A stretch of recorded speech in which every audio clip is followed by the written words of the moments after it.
Welcome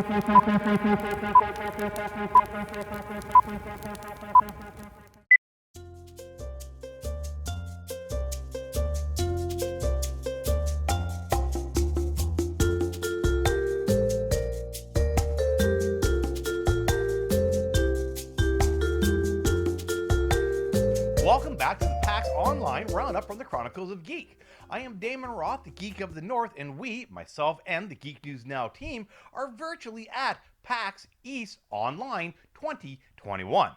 Now, since it's obvious I can't cover everything, it's a big show after all, check out the full Geek News Now coverage of PAX Online 2021, follow us on Facebook, check out our website, geeknewsnow.net, and don't forget to like and subscribe below.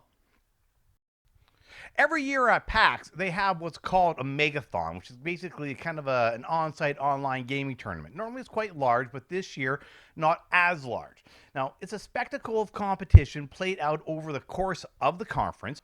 The first round sees 8 competitors battle for supremacy in what is claimed to be the greatest free-to-play cross-platform arena fighter game of all time. It's a big claim. Brawlhalla. All right, Heat 1 saw Sauce Person, Jess from Seattle, Washington, Thedu's Rock, Nick from Boston, Massachusetts, Super Sarah from Revere, Massachusetts, I believe, and the Evil Queen 135, Eve from Marlborough, Massachusetts, do battle with Super Sarah being the one that was eliminated. Now, if you've ever watched esports online, it is definitely interesting to hear them banter back and forth. Heat 2 featured Joshua from Beaverton, Oregon, Zoe 209, Ariane from Goleta, California, Angel Baller, Angela from Willington, Massachusetts, and Verno, Aaron from Willington, Massachusetts. Now, it came down to the end with Zoe 209 being eliminated in a very close competition. Round 2 of Megathon is today, and we will bring you the results on an upcoming roundup here at PAX. This morning, I checked out the Hidden Gems of PAX Online panel. Now, here at the conference, we have the ability to peruse all the fun and upcoming games that are showcased here at PAX Online. Now, you may be wondering, what are the must-see games this year? Now, I'm not an expert. However, I did attend one of the panels, the Hidden Gem panel, to let us find out the scoop on what the best upcoming games are this year. Here's a sampling from what they had to say. Now, the first game they talked about is Death Trash, which features a post-apocalyptic, not a new idea, sorry, going to say it, world that is filled with a variety of horrors. It's an old-school shooter that has what appears to be quite the dynamic character creation and growth system. The panelists were excited, perhaps we should be too. Now, the second game was Jack Move. It got good early reviews and has definitely had the interest of the panelists, all of which were impressed by the style and the graphics of the demo. Button City, the third game up for review, was brought to the panel by panelist Victoria, who stated that it was a fun and an adorable adventure. The screenshots definitely support this idea. You're going to have to like the simple, quirky, simple animations to enjoy it. But if it's your thing, then the idea of saving an arcade in your town will definitely be one for you. Hoa, H-O-A, although the game has no playable demo yet, Felix Kramer from Polytron was very excited for this project, and they are looking forward to the laid-back, calm nature of the game. Now, the trailer does show the laid-back nature of the game, but as time has shown, finished games do not always meet the expectations that are set out by the trailer. However, the game does feature a full soundtrack, so who knows? Now, Game 5, Hack, H-A-A-K, this offering is a Meteoroid-style game, and according to Dylan, one of the other panelists, his analysis of the game lends one to think that although he did enjoy the demo, he's worried that the style of using the much-used Meteoroid platform may not work with fans of the genre.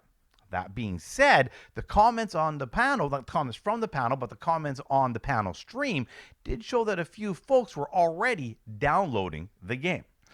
That also, by the way, just demonstrates right there the true power of a conference such as PAX. Now, for Game 6, it was called No Place for bravery.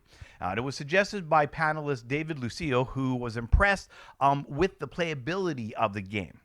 He stated that it has a perfect balance. One of the features of the game that impressed him was the flexibility of the difficulty levels.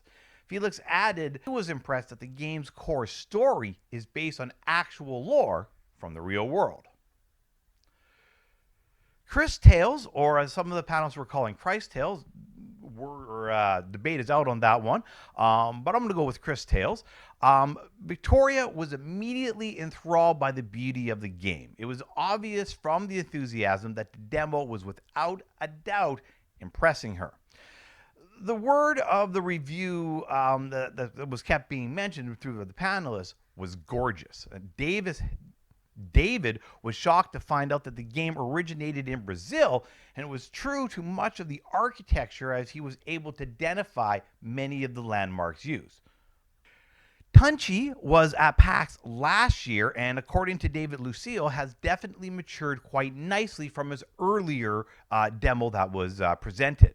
His excitement for the Peruvian-based game in the Amazonian jungle was shared by the other panelists. Peglin was another game that Victoria suggested. Now, she was not expecting to fall in love with it, but basically the mixture of different game formats mixed with the goals and the overall gameplay earned the game a resounding approval from Victoria.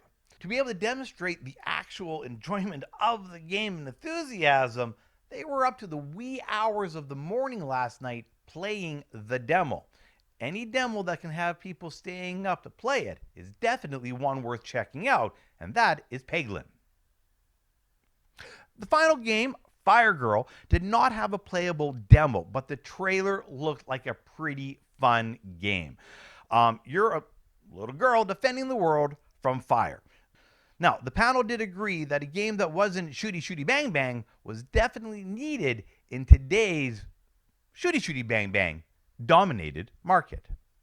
Now, the conclusion that I can come from this panel is that independent gaming is definitely alive and well, and conferences like PAX definitely have an impact on what games can make it into the